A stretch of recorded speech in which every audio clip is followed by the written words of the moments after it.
За хүүхдүүдийн дунд хамгийн дуртай амттны тоонд бол мэдээж чипс болон хийжүүлсэн ундаа бол багтдаг.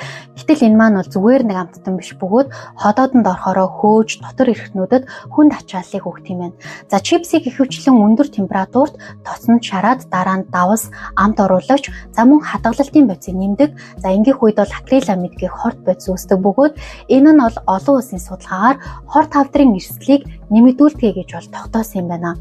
За харин хийжүүлсэн ундааны усанд их хэмжээний эсэн чихэр хийж хиймэл амт оруулагч за мөн ортофосфорын хүчил нүүрс хүчилийн хиймэл будагч бодис хийж үйлдвэрлэдэг. За эдгээр хорт найрлагууд нь ясны кальцийг уусгаж яс хэрэгжилтэнд хүргэх эрсдэлтэй төдийгүй давс ихтэй учраас цусны таралт ихсэхээс гадна өөх тос ихтэй тул таргалалт судасны бөглөрлийг үүсгэдэг. Акриламид нь бол мэдрэлийн эсийг гэмтээж хорт хавдар үүсгэх эрсдэлтэйг мөн анхааруулсан байна. Нэг лаз колон 35-40 г эсэн чихэр буюу 8-аас 10 халбах эсэн чихэртэй тэнцдэг.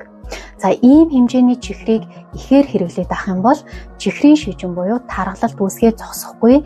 За мөн фосфорын хүчил нь ясны кальцийг гадагшлуулж хүүхдийн өсөлт хөгжилтөнд саадуулт юм байна. За ингэснээр шүдийг гэмтээж шүд цоорлыг мөн үүсгдэг. Дэлхийн эрүүл мэндийн судалгаагаар өдөр бүр хийжүүлсэн ундаа уудаг хүүхдүүдийн дунд таргалалтын эрсдэл 60% өндөр байгаа бол Харвардын нийгмийн эрүүл мэндийн сургуулийн судалгаагаар хийжүүлсэн ундаа тогтмол хэрэглэдэг хүмүүсийн дунд 2 төрлийн чихрийн шижнээр өвчлөх эрсдэл 26% гэж тогтоосон байна. 2019 онд Америкийн нэгдсэн улсад 11 настай охин өдөр бүр хийжүүлсэн ундаа чипс хэрэглэсний улмаас бөөрийн дутагдалд орсон тохиолдол хэвлэлээр цацагдан одоо тухайн үед бол маш их шуугиан дэгдэж байсан юм байна. За мөн 2021 онд Их Британд нэгэн өсвөр насны хүү өдөр бүр 4 лаз хийжүүлсэн ундаа мөн чипсийг хэрэглэж байснаас болж илгэн нөөхөлж зүрхний үйл ажиллагаа нь алдагдaltaд хүрсэн байнамаа.